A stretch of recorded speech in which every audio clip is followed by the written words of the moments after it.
once knew a nigga whose real name was William. His primary concern was making $1 million, being the illest hustler that the world ever seen. He used to fuck movie stars and sniff coke in his dreams. A corrupted young mind at the age of 13. Nigga never had a father and his mom was a fiend. She put the pipe down, but for every year she was sober, her son's heart simultaneously grew colder. He started hanging out, selling bags in the projects, checking the young chicks looking for hit and run prospects. He was fascinated by material objects, but he understood money never brought respect. He built a reputation cause he could hustle and steal, but got locked once and didn't hesitate to squeal. So criminals he chilled with didn't think he was real. You see, me and niggas like this have never been equal. I don't project my insecurities on other people. He fiended for props like addicts with pipes and needles, and so he felt he had to prove to everyone he was evil. A feeble-minded young man with infinite potential, the product of a ghetto-bred capitalistic mental. Coincidentally dropped out of school to sell weed, dancing with the devil, smoked until his eyes would bleed. But he was sick of selling trees and gave in to his greed.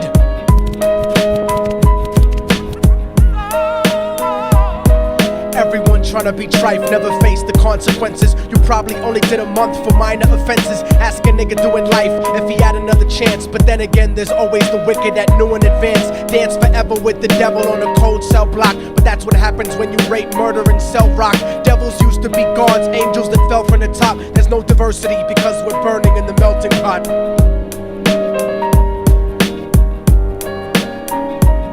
So Billy started robbing niggas, anything he could do to get his respect back in the eyes of his crew. Starting fights over little shit up on the block. Stepped up to selling mothers and brothers the crack rock. Working overtime, making money for the crack spot. Hit the jackpot and wanted to move up to cocaine, fulfilling the Scarface fantasy stuck in his brain. Tired of the block niggas treating him the same. He wanted to be major like the cutthroats and the thugs, but when he tried to step to him, niggas showed him no love. They told him any motherfucking coward can sell drugs. Any bitch nigga with a gun can bust slugs. Any nigga with a red shirt can front like a blood. Even Puffy smoked the motherfucker up in the club. But only a real thug can stab someone till they die. Standing in front of them, staring straight into their eyes, Billy realized that these men were well guarded, and they wanted to test him before business started. Suggested raping a bitch to prove he was cold-hearted. So now he had a choice between going back to his life or making money with made men. Up in the sight, his dreams about cars and ice made him agree a hardcore nigga is all he ever wanted to be. And so he met them Friday night at 2:45.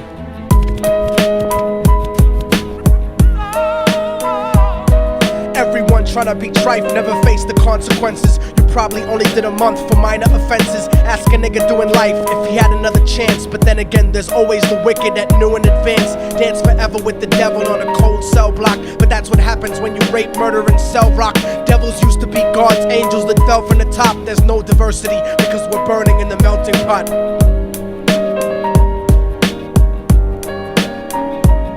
They drove around the project slow while it was raining, smoking blunts, drinking and joking for entertainment, until they saw a woman on the street walking alone, 3 in the morning, coming back from work on her way home. And so they quietly got out the car and followed her. Walking through the projects, the darkness swallowed her. They wrapped her shirt around their head and knocked her onto the floor. This is it, kid, now you got your chance to be raw. So Billy yoked her up and grabbed the chick by the hair and dragged her into a lobby that had nobody there. She struggled hard, but they forced her to go up the stairs. They got to the roof and then held her down on the ground, screaming, "Shut the fuck up and stop moving around." The shirt covered her face, but she screamed and clawed. So Billy stomped on the bitch till he broke in her jaw. Them dirty bastards knew exactly what they were doing. They kicked her until they cracked her ribs and she stopped moving. Blood leaking through the cloth, she cried silently.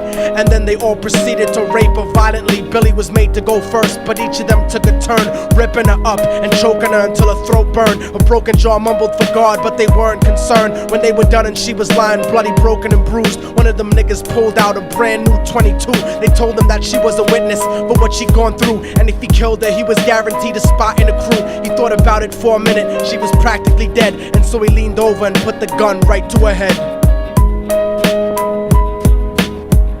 I'm falling and I can't turn back.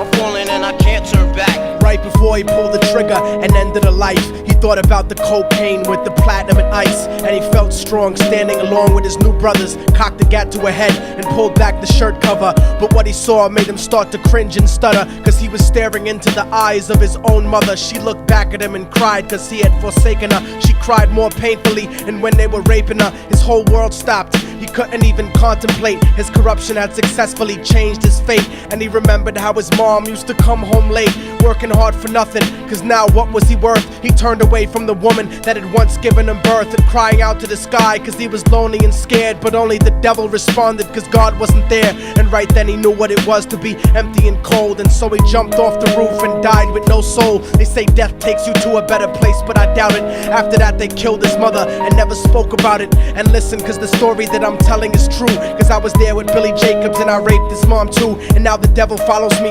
everywhere that I go. In fact, I'm sure he's standing among one of you at my shows, in every street cipher listening to little thugs flow. He could be standing right next to you and you wouldn't know. The devil grows inside the hearts of the selfish and wicked. White, brown, yellow, and black color is not restricted. You have a self-destructive destiny when you're inflicted, and you'll be one of God's children that fell from the top. There's no diversity because we're burning in the melting pot. So when the devil wants to dance with you, you better say never, because a dance with the devil might last you forever.